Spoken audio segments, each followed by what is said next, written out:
നമസ്കാരം.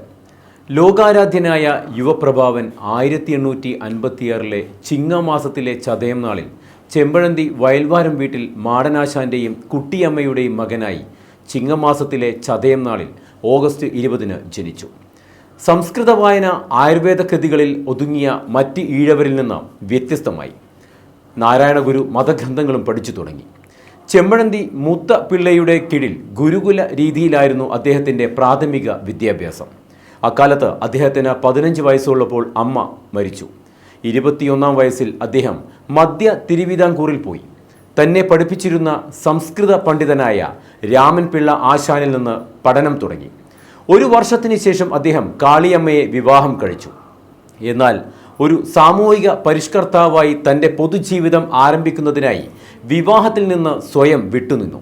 പിതാവ് ഗുരുതരാവസ്ഥയിലായപ്പോൾ 1881 അദ്ദേഹം തൻ്റെ ഗ്രാമത്തിലേക്ക് മടങ്ങി.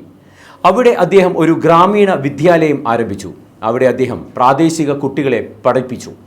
അത് അദ്ദേഹത്തിന് നാണു ആശാൻ എന്ന പേര് നേടിക്കൊടുത്തു. വീട് വിട്ട് അദ്ദേഹം കേരളത്തിലും തമിഴ്നാട്ടിലും സഞ്ചരിച്ചു.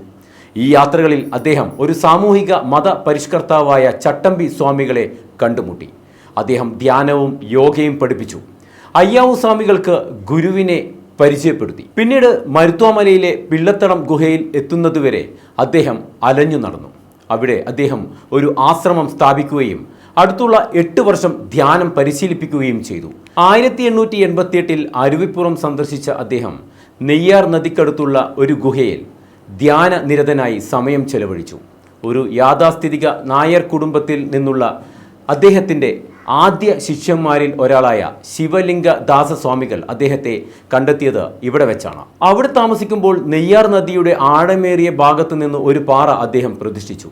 ശങ്കരം കുഴിയിലാണ് അഗസ്ത്യ മുനി തൻ്റെ ആരാധനാമൂർത്തിയായ ശിവലിംഗം നെയ്യാർ നദിയിലേക്ക് പോകുന്നതിന് മുമ്പ് എവിടെയോ നൽകിയതെന്ന് വിശ്വസിക്കപ്പെടുന്നു. ശിവന്റെ വിഗ്രഹമായാണ് ഈ പാറ സ്ഥാപിക്കപ്പെട്ടത്. അന്നു മുതൽ ഈ സ്ഥലം അരുവിപ്പുറം ശിവക്ഷേത്രം എന്ന പേരിൽ അറിയപ്പെട്ടു. അരുവിപ്പുറം പ്രതിഷ്ഠ എന്നറിയപ്പെട്ട ഈ നിയമം വിഗ്രഹ പ്രതിഷ്ഠ നടത്തുന്നതിനുള്ള ഗുരുവിൻ്റെ അവകാശത്തെ ചോദ്യം ചെയ്ത സവർണ ബ്രാഹ്മണർക്കിടയിൽ ഒരു സാമൂഹിക കോലാഹലം സൃഷ്ടിച്ചു. ഇതൊരു ബ്രാഹ്മണ ശിവനല്ല, ഈഴവ ശിവനാണ് എന്ന അദ്ദേഹത്തിൻ്റെ മറുപടി പിന്നീട് ജാതീയതയ്ക്കെതിരെ ഉപയോഗിച്ച ഒരു പ്രസിദ്ധമായ ഉദ്ധരണിയായി മാറി. ഇവിടെയാണ് ശ്രീനാരായണ ധർമ്മ പരിപാലന യോഗം 1903 മെയ് 15 പത്മനാഭൻ പൽപ്പുവിൻ്റെ ശ്രമഫലമായി നാരായണ ഗുരുവിൻ്റെ സ്ഥാപക പ്രസിഡന്റായി സ്ഥാപിച്ചത്. ഗുരു 1904 വർക്കലയ്ക്കടുത്തുള്ള ശിവഗിരിയിലേക്ക് തൻ്റെ താവളം മാറ്റി. അവിടെ സമൂഹത്തിൻ്റെ താഴെത്തട്ടിലുള്ള കുട്ടികൾക്കായി ഒരു സ്കൂൾ തുറക്കുകയും അവരുടെ ജാതി പരിഗണിക്കാതെ അവർക്ക് സൗജന്യ വിദ്യാഭ്യാസം നൽകുകയും ചെയ്തു. എന്നിരുന്നാലും അവിടെ ഒരു ക്ഷേത്രം പണിയാൻ അദ്ദേഹത്തിന് 7 വർഷം എടുത്തു. ശാരദാമഠം 1912 നിർമ്മിച്ചതാണ്. തൃശൂർ, കണ്ണൂർ, അഞ്ചുതെങ്ങ്, തലശ്ശേരി, കോഴിക്കോട് തുടങ്ങിയ സ്ഥലങ്ങളിലും അദ്ദേഹം ക്ഷേത്രങ്ങൾ നിർമ്മിച്ചു. മംഗലാപുരവും അത് അദ്ദേഹത്തെ ശ്രീലങ്ക ഉൾപ്പെടെയുള്ള പല സ്ഥലങ്ങളിലേക്കും കൊണ്ടുപോയി.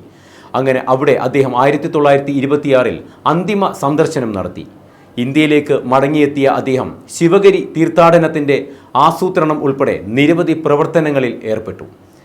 SNDP യോഗത്തിൻ്റെ വാർഷികത്തിൽ പങ്കെടുക്കുവാൻ 1927 പള്ളാത്തുരുത്തി സന്ദർശിച്ച ശേഷം അദ്ദേഹം പങ്കെടുത്ത അവസാന പൊതുപരിപാടിയായ പള്ളാത്തുരുത്തിയിലെ യോഗം കഴിഞ്ഞയുടനെ ഗുരു അസുഖം ബാധിച്ച് ആലുവ, തൃശൂർ, പാലക്കാട് തുടങ്ങിയ സ്ഥലങ്ങളിൽ ചികിത്സയിലായി. ഒടുവിൽ ചെന്നൈയിലേക്കും.